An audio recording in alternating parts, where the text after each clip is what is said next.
Hello, everyone.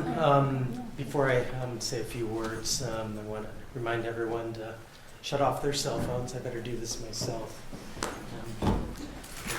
I'm Michael Wiegers. I'm the executive editor of Copper Canyon Press. And I want to take a quick moment first to thank Lannan for making a place for poetry in our days, and particularly for bringing Natalie to Santa Fe to read for all of us. Natalie Scenters-Zapico is the recipient of a PEN America Osterweil Award and, of course, a Lannan Literary Fellowship, as well as fellowships from Canto Mundo and the Poetry Foundation's coveted Ruth Lilly Fellowship. She's the author of 2 books of poetry and has recently relocated to the Pacific Northwest, where she's now teaching at the University of Puget Sound. And Copper Canyon Press is based out of the Northwest as well, so we're happy to have her nearby, and I can't wait to break bread at my table with you. So, in her first 2 books, Natalie grapples with how to write violence and the structures that encourage violence, particularly as violence flaunts itself along both sides of the border. In her stunning debut, Virgin Cities, she announced herself as una poeta fronteriza, whose poems resist the fetishization of violence while humanizing the border as more than a metaphor or a news clip. Her border presents itself as something corporeal and at times even erotic, a rupture and suture drawn across bodies.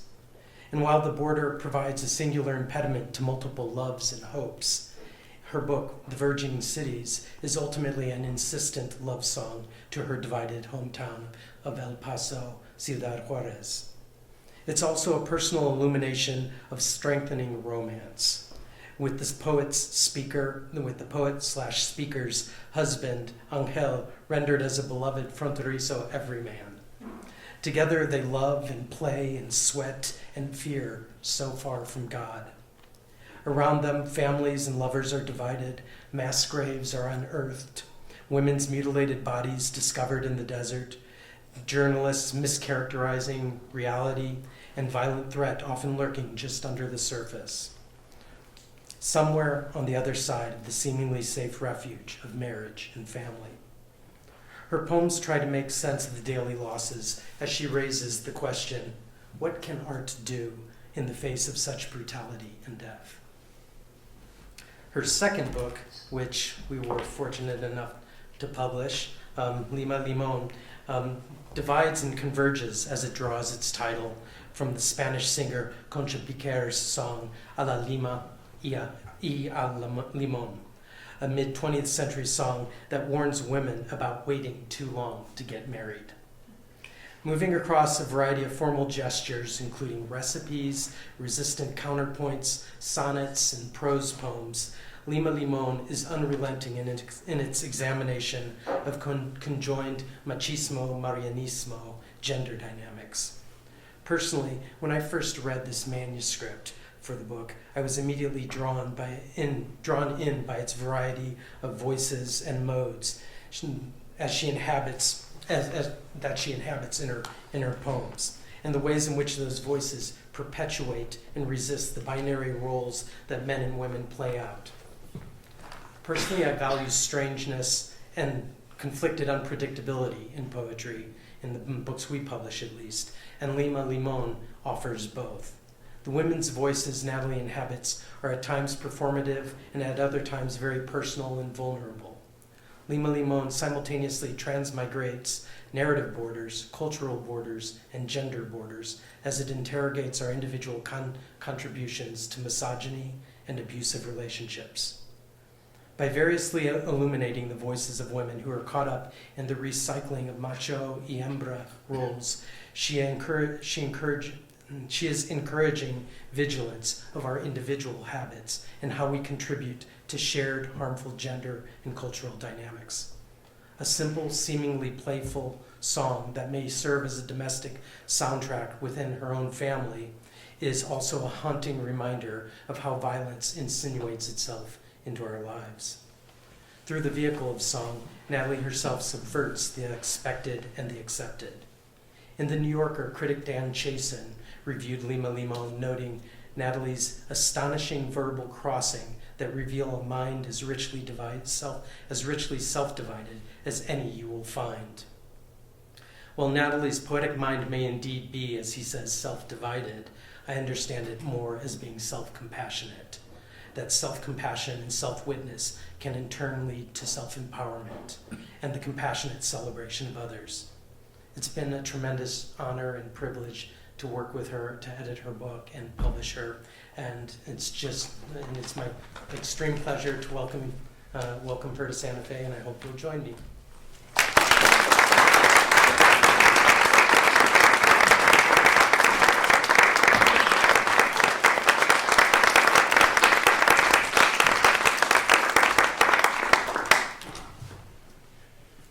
Thank you, Michael. That was such a beautiful introduction. I can't believe that I'm here in Santa Fe. It's sort of overwhelming for me and for my family. I did grow up kind of, sometimes we would come to Santa Fe for like a weekend or something away from El Paso, but it was always sort of like, I don't know, for me it represented like this art world that I kind of fantasized that I knew like it must exist, it exists there. And so to be here now in this space feels, with all of you, feels incredibly special. So thank you for joining me this afternoon.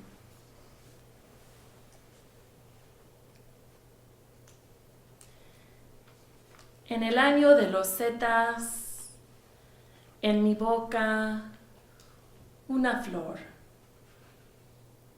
En el año de los Zetas, en mi boca, una flor. En el año de los Zetas, en mi boca, una flor. In the age of los Zetas, Saint Michael hangs demons with velvet thread and opens a torrent of tissue flames in a scene created in a box of Altoids. Saint Michael bites a cracked enamel heart, too big for his tiny plastic cleft to carry. I am in mourning in the bloodiest year of Mexican history. I stare at Saint Michael, my little automaton, and feed myself week-old bread that crumbles my teeth to dirt. I save my oral rubble to sell as earth for the burial of men who only value a woman for her extra rib, that holy thing that breaks and heals without a cast. Men who want to fill my body with a clutter of spiders, eager to eat the flies that swarm my uterine lining. In the age of los Zetas, I only take what I can carry, a reliquary of clots. All the children I failed to bear because I've been hit by men who in their thirst for me strangled a flash flood into our kitchen. Don't tell me I deserve better in the age of los Zetas. I am blessed with a man as beautiful as Saint Michael, whose shirts I pierce, tug, and embroider with roses made from a demon's noosed velvet thread.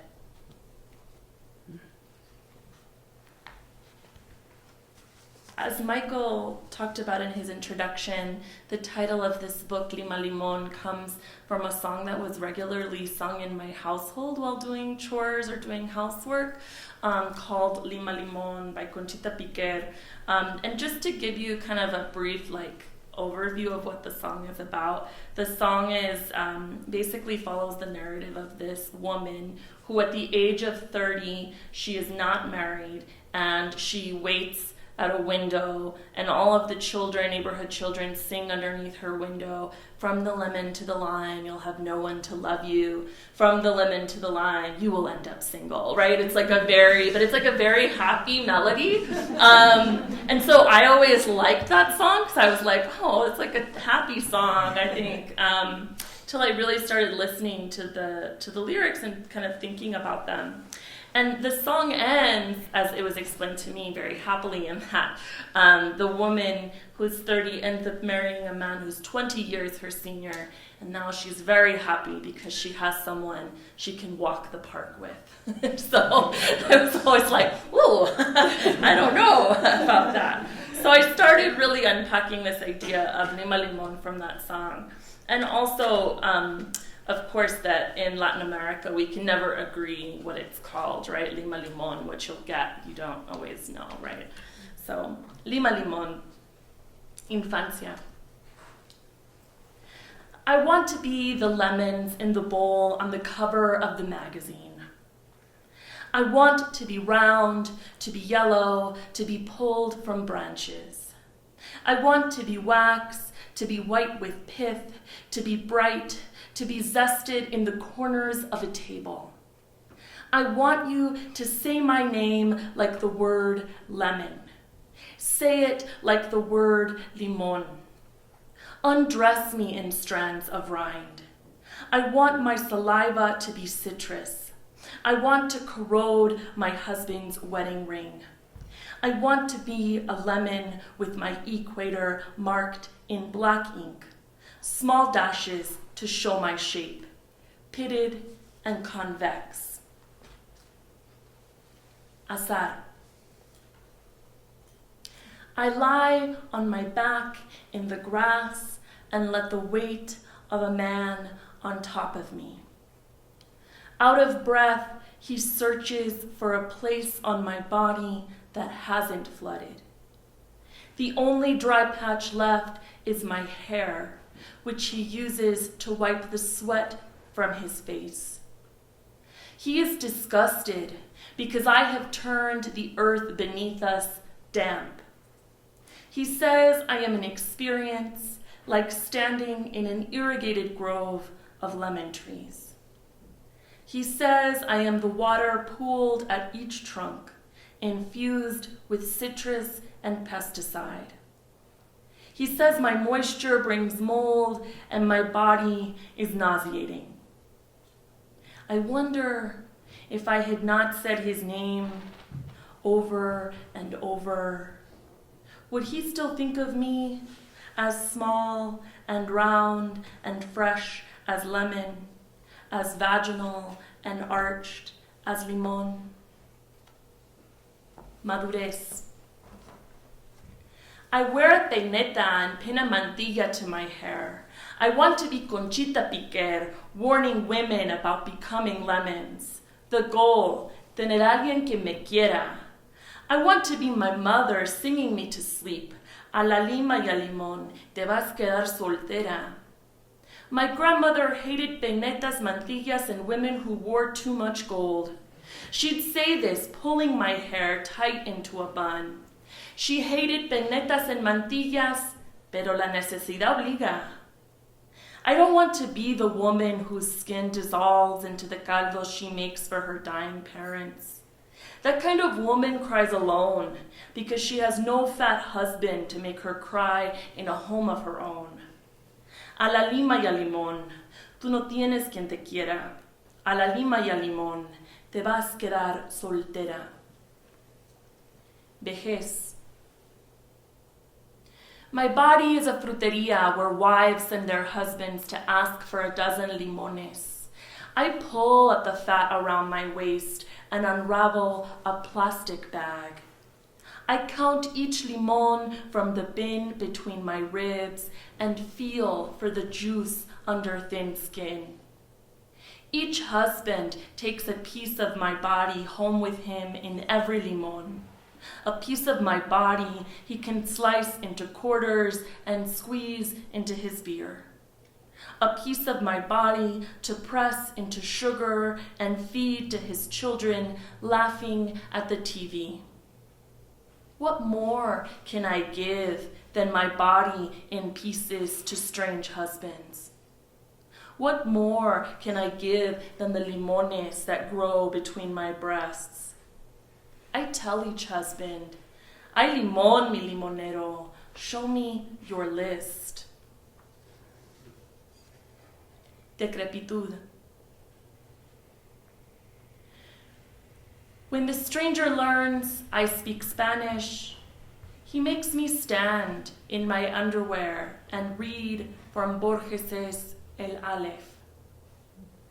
And because I only want the stranger to love me, I read and wonder if Borges could help me jump through a period on the page to my death. After the stranger whispers, "You are Lima. Your tongue strips ink from pages."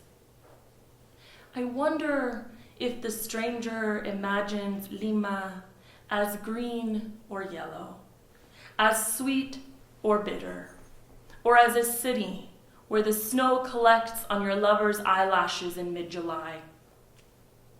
Say limón, clean and ripe and bursting on your tongue. Say lemon, broken and ugly and not up to par.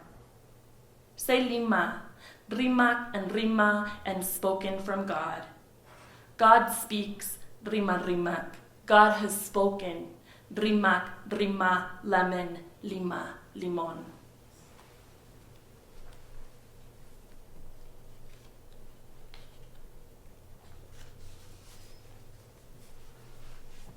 The first house that I lived in outside of my parents' house in El Paso was this sort of strange fourplex.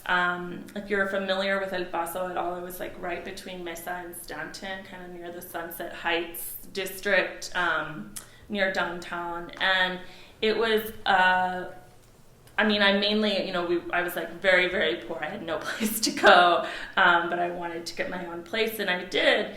But it was very hard for me living in that apartment, even though I ended up living there for like 3 years, because so many of my neighbors were undocumented immigrants. But I specifically spent a lot of time with women who were undocumented and were in many of them very abusive relationships, financially abusive relationships, physically abusive relationships. And they were terrified, right, to report anything to the police because they'd be taken away from their children, which is something that I don't think we talk about enough when we talk about the way that we deal with undocumented immigrants, but specifically undocumented women in this country. My macho takes care of me good. Because he's a citizen de los United States, I got a stove this big, a refri this full, a mirror just to see my pretty face. He says my name's on this license. I drive la troca so you don't have to, mija. I am a citizen de los United States. Because he's a citizen, we are muy lejos de Dios, but we love los United States. I don't wash laundry with cakes of jabonzote because my macho takes care of me good. I bring my macho Nescafé, American made, because he's a citizen de los United States. I ask for feria to go to a doctor, and he says, "Ingrata, you're not sick." I clean chiles, then rub my eyes. Siempre lloras, chillona, and he's right. I lloro sin saber por qué. I bring my macho smoke in a glass and smooth every shirt with my new electric iron. He says no hay nadie en casa, why wear clothes at all? So I don't. I fry chicharrones, hiss across my bare skin. Bang, bang, my macho's fists on the table. He wants más y más in his United States. I give him all of me, served on a platter from back home, plump, cracked, and ready-made. Crunch, crunch, eats my macho. You married him, says my mother, and he takes care of you good in his United States.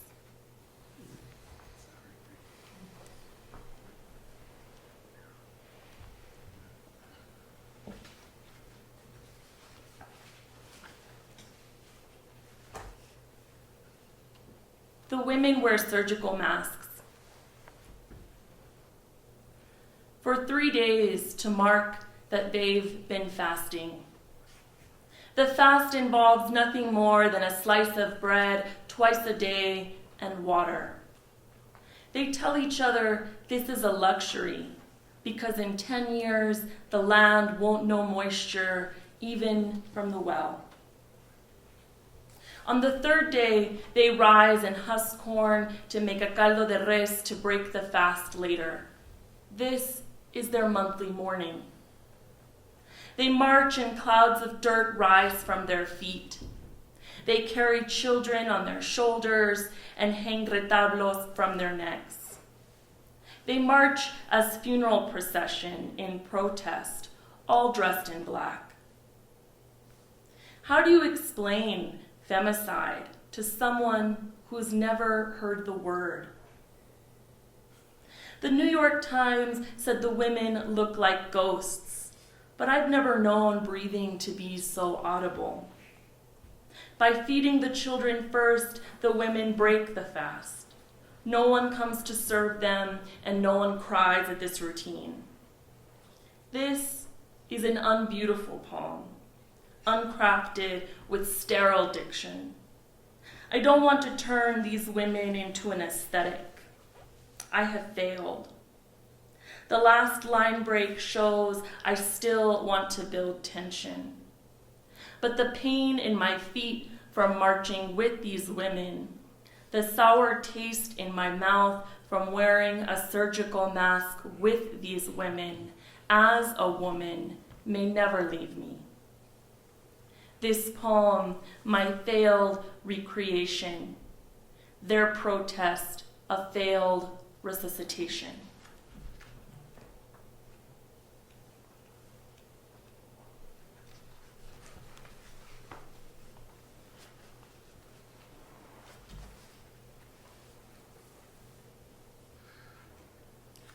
You are a dark body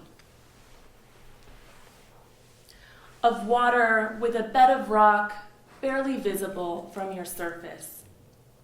You are the only dark body of water in a desert littered with bleeding cactus. At your collarbones, you carry a gulch held up by a thread of hair. You travel days drinking only from yourself because you are this land's only dark body of water. At the crease of horizon, you find a woman in bed, her chest wet with saliva. You kick her off the bed and take her place among its sheets. A man lies down in bed next to you. He swallows your dark body of water and gives you a woman's body, a body you've never known.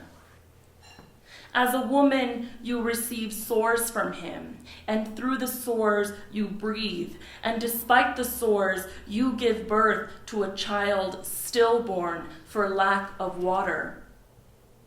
You kick the child off the bed, but it remains in the arms of the woman whose bed you stole. You cry to be made again into a dark body of water. The man kicks you off the bed, covers you with dirt, and turns you desert. You cry for a bed he will never let you sleep in again. You cry for your body's bed of rock turned desert for lack of water.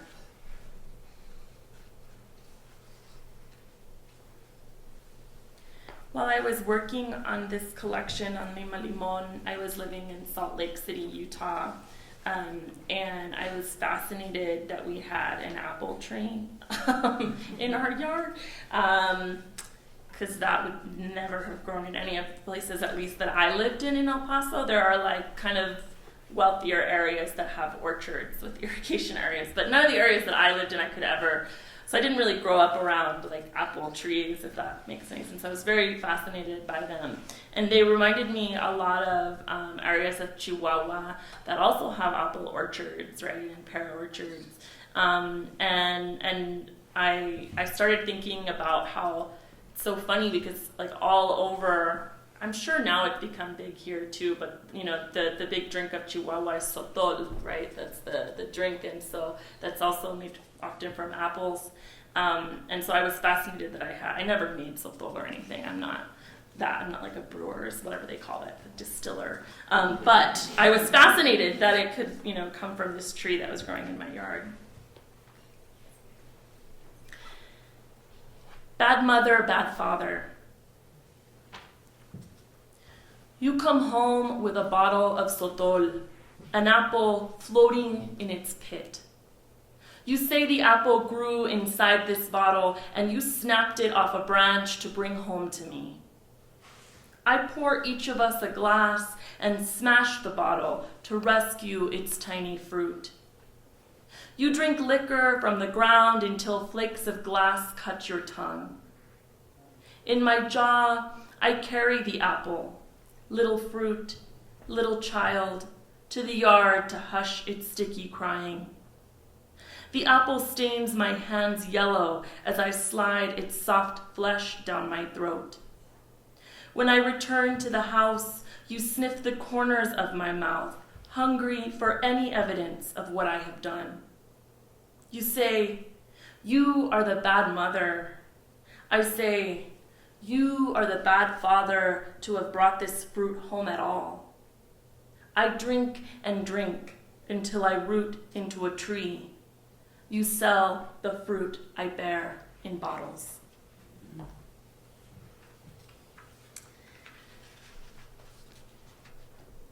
This next poem takes the form of a recipe, and I'm going to read it all the way through, including the ingredients that are not traditional ingredients.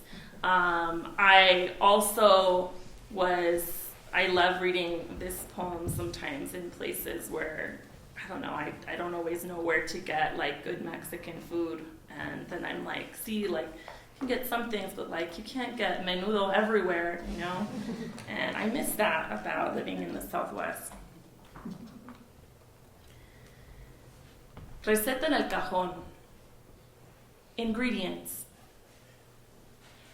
mezcal, dogs, bay leaves, coffee; stars, cow's feet, onion, mesh sieve; tripe, narrow bones; chiles guajillos, timita, copal, oregano, limes, tortillas, hen, garlic, salt, ladle. Directions. 1. When your macho comes home gurgling a bottle of mezcal, begin the menudo. 2. He'll whisper, "Te amo, chiquitita," then palm your face to the window. You'll scan for stars made invisible by street lamps. When he lets you go, laugh, "I've never liked Estrellita." 3. When he falls asleep at your feet, remember how you disobeyed the song. Marry an old man. Young men like rumba too much. 4. Cut tripe into ribbons in the sink. Finger curved ridges clean. Tripe, though combed, is a bowel. 5. Light copal in a warm clay bowl until it melts to sap. Make the sign of the cross on your lips, grit its ash against your teeth. 6. In a large pot, tripe, cow's feet, narrow bones, onions, oregano, garlic, and salt. Add cold water and simmer all night. 7. Go to bed. Ignore the smell of shit. It will linger in the house for days. 8. Rise with the rooster and wring a hen's neck. Drain the hen of its blood. Hold its clucking still so it doesn't wake your macho. Hang on a hook. 9. Drain the broth of boiled blood with a funnel and a tight mesh sieve. Pull any meat from its bones and throw cartilage to the dogs hungry on the patio. 10. Clean chiles of membranes, roast on the comal. Turn each chile soft in a pot of hot water, then grind. Wash your hands with oil made from the rind of a lime. 11. Combine and let simmer. Broth, chiles, tripe, bay leaves, metate y petate. 12. In a bowl, limes. In a shaker, oregano. Both on the table. The table floats. Hold it down with a ladle. 13. Wake your macho. Provide coffee. Provide a tinita. 14. Watch him eat. Your kitchen will grow a film of fat you must clean, the tortillas hard in their weight. 15. You look tired, he'll say. You look worse, you'll say. Nod and know he'll be home from the orchard late. Pluck feathers from your hanged hen in the yard. I'm going to read one more from Lima Limon and then finish with a new poem that I've never read before to an audience, so I'm nervous. I'm excited. The last poem from Lima Limon that I'll read, though, is called Buen Esqueleto. It takes the form, there was like a viral poem by a poet, Maggie Smith, that went around a while ago. And by viral, I mean like, I don't know how many of you are familiar with Good Bones by Maggie Smith? Do you know this? Most people know this poem, right? A lot of people don't. You know, when you think about like what makes a viral poem, like Meryl Streep shared this poem. I think that counts, right, as like a viral poem, if Meryl's sharing your poem. And so I was very interested, though, in the conversations around this poem because people really love this poem. And one of the things, like big takeaways from Good Bones, is that it's a mother really trying to preserve a world of innocence for her children. And I loved that idea, but it was really different than how I was raised and how I grew up. Mainly because the way that I grew up and where I grew up, it was sort of, my parents were, especially my mom, was always very concerned and was always like, no, you cannot do that. Like, gotta burst that bubble immediately. Like that will end up in danger. You can't do that. So I wrote a response that takes the form of Maggie Smith's Good Bones. Buen Esqueleto. Life is short, and I tell this to mis hijas. Life is short, and I show them how to talk to police without opening the door, how to leave the social security number blank on the exam. I tell this to mis hijas. This world tells them I hate you every day, and I don't keep this from mis hijas because of the bus driver who kicks them out onto the street for fare evasion. Because I love mis hijas, I keep them from men who'd knock their heads together just to hear the chime. Life is short, and the world is terrible. I know no kind strangers in this country who aren't sisters a desert away, and I don't keep this from mis hijas. It's not my job to sell them the world, but to keep them safe in case I get deported. Our first landlord said with a bucket of bleach the mold would come right off. He shook mis hijas, said they had good bones for hard work. Mijas, could we make this place beautiful? I tried to make this place beautiful.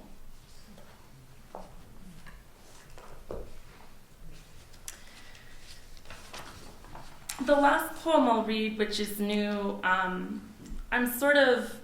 it's funny. Growing up in El Paso, Juarez, I feel like a lot of the time, a lot of things that you realize, I think, later maybe are traumatic instances don't feel perhaps that they are traumatic because in comparison to what other people are living, it feels like it's not as important or something.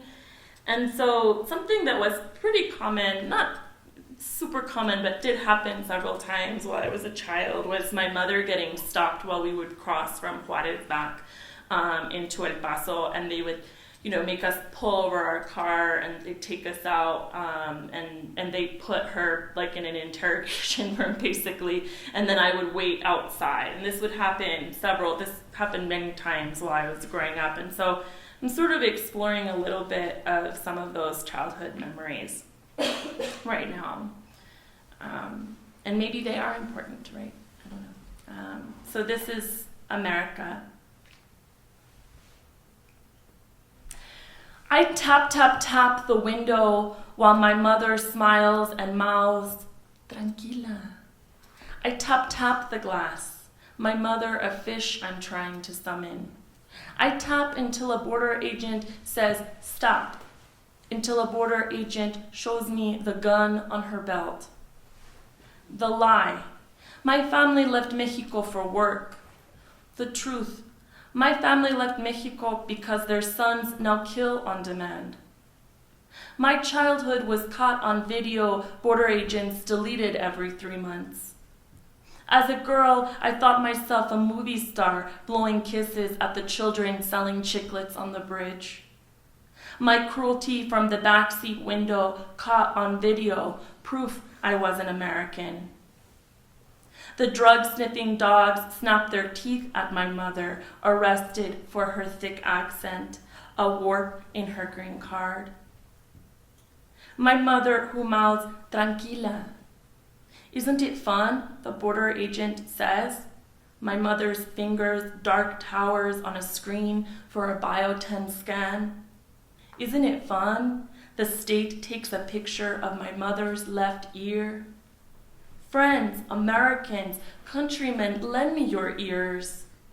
But only the men washing car windows reply with their dirty water. The border agent points to an American flag and asks, do you know the Pledge of Allegiance? I do, so I stand and pledge to the country that says it loves me so much it wants my mother dead. Tranquila, my mother mouths, her teeth 2 rows of gold I could pawn for something shiny like the border agent's gun. Friends, Americans, countrymen, lend me your ears so I can hear my mother through this bulletproof glass, so I can hear her over the roar of American cars crossing this dead river by the wave of an agent's pale hand. Thank you.